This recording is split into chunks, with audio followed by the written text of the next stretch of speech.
নমস্কার বন্ধুরা, কেমন আছেন সবাই? আশা করি সবাই ভালো আছেন। আজকে অনেক বড় একটা লাউ নিয়ে আপনাদের সামনে চলে আসলাম। এই লাউটা আমাকে আমার যা দিয়েছে বাড়ির বাগান থেকে। ভাবলাম এটা দিয়ে কি করা যায়। আমরা তো অনেক রকম করে খেয়ে থাকি, বিশেষ করে লাউ চিংড়ি তো একদম পরিচিত একটা রেসিপি। কিন্তু আমি আজকে তা করব না, আমি করব লাউয়ের পায়েস। প্রথমে আমি এই লাউটাকে কিছুটা অংশ কেটে নেব রান্না করব বলে। পুরো লাউটা থেকে আমি এই অংশটা নিলাম, এইটুকু দিয়ে হয়ে যাবে। প্রথমে আমি এই লাউয়ের খোসা ছাড়িয়ে তারপর গ্রেট করে নেব। আমি লাউটাকে খোসা ছাড়িয়ে তারপর এরকম লম্বা লম্বি সাইজ করে 4 পিস করেছি। এখন গ্রেটার দিয়ে গ্রেট করে নেব। আমি শুধু এই অংশটুকুই নেব, ভিতরের অংশটুকু রেখে দেব। ভিতরের অংশটুকু চাইলে পরে রান্না করেও খাওয়া যাবে। এখন শুধু এই সাইডটা গ্রেট করে নেব। গ্রেট করার জন্য আমি একটা গ্রেটার নিলাম আর একটা প্লেট নিলাম। এভাবে আস্তে আস্তে পুরোটা লাউ আমি গ্রেট করে নেব। আপনারা চাইলে এভাবে যদি অসুবিধা মনে হয় তাহলে বটি বা ছুরির সাহায্যে একটু জিরি করে কেটে নিলে হয়ে যাবে। আমি এভাবে সবগুলো লাউ গ্রেট করে তারপর ফিরে আসব। এই যে এভাবে গ্রেট করতে হবে, একদম পাতলা পাতলা করে। এই যে বন্ধুরা, গ্রেট করা হয়ে গেল। এখন পায়েসটা বসানোর পালা। রেসিপিটা বানানোর জন্য আমি চুলায় একটা প্যান বসিয়ে দিলাম। তাতে আমি কিছুটা পরিমাণ ঘি দিয়ে দিচ্ছি।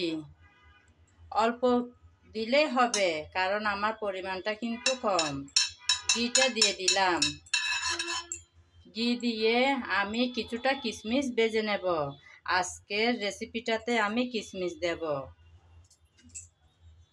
সেগুলো এখন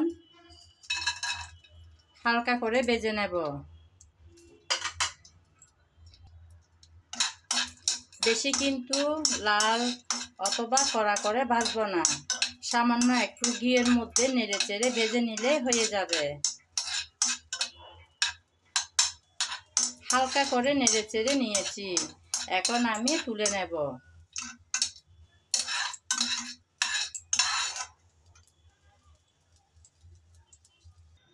সব কিশমিশ ভেজে তুলে নিলাম। এখন আমি ঘি যেগুলো আছে সেই ঘিয়ের মাঝে দিয়ে দিলাম 2টা তেজপাতা।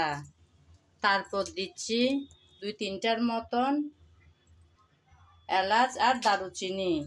আমি যে মশলাগুলো দিচ্ছি এগুলো যদি কারো অপছন্দ হয় তাহলে না দিলেও চলবে। হালকা করে একটু নেড়ে চেড়ে নিলাম, সুন্দর একটা সুগন্ধ ছড়াচ্ছে। এখন আমি লাউগুলো ঘিয়ের মধ্যে দিয়ে ভেজে নেব। আমি লাউগুলো কেটে নেওয়ার পর তারপর এই যে পানি একদম ফেলে দিয়েছিলাম, চিবে চিবে একদম পানি চিবে ফেলে দিয়েছিলাম। তারপর এই ঝুড়ির মধ্যে নিয়েছিলাম। এখন সব এখানে দিয়ে ভেজে নেব।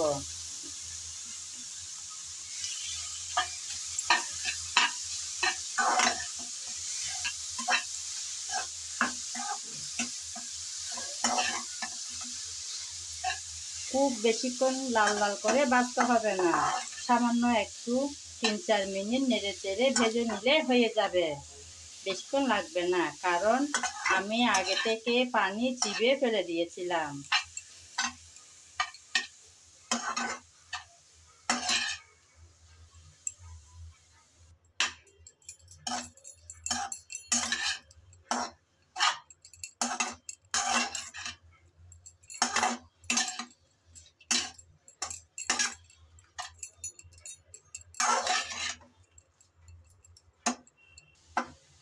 কিছুক্ষণ আমি ভালো করে নেড়ে চেড়ে ভেজে নিয়েছি, আর কিন্তু ভাজতে হবে না।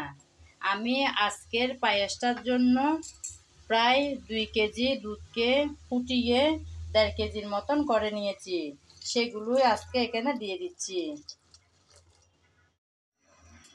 দুধ দিয়ে একবার ভালো করে নেড়ে চেড়ে মিশিয়ে দিচ্ছি। আজকের পায়েসটাতে আমি চিনি দেব না, আমি আজকে খেজুরের গুড় দিয়েই এই পায়েসটা বানাবো। এখন গুড় দিয়ে দিলাম।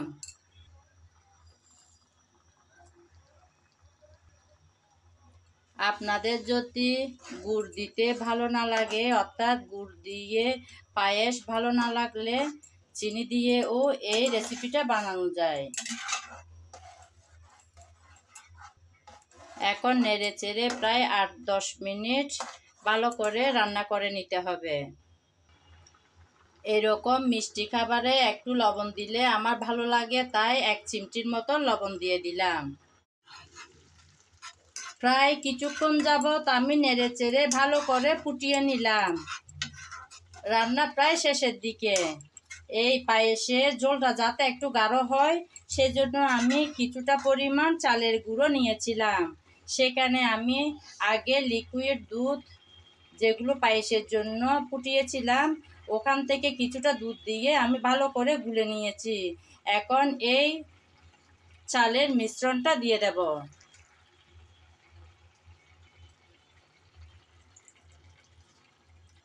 মিশ্রণটা দিয়ে ভালো করে সঙ্গে সঙ্গে নেড়েচেড়ে মিশিয়ে দিতে হবে, নাইলে কিন্তু এক জায়গায় দলা পেকে যাওয়ার সম্ভাবনা থাকতে পারে। আমার আজকের ভিডিও যদি আপনাদের ভালো লেগে থাকে তাহলে আমার চ্যানেলটি সাবস্ক্রাইব করে আমার পাশে থাকবেন। আর যদি ফেসবুক পেজে দেখে থাকেন তাহলে পেজটি ফলো করে দেওয়ার অনুরোধ রইল।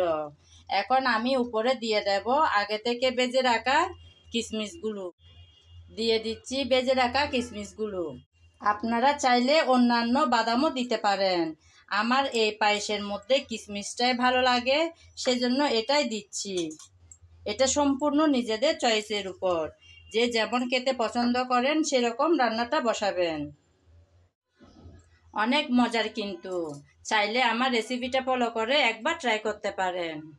আজ এ পর্যন্ত, সবাই ভালো থাকবেন, নমস্কার। আবার দেখা হবে নতুন একটা দিনে নতুন একটা ভিডিও নিয়ে।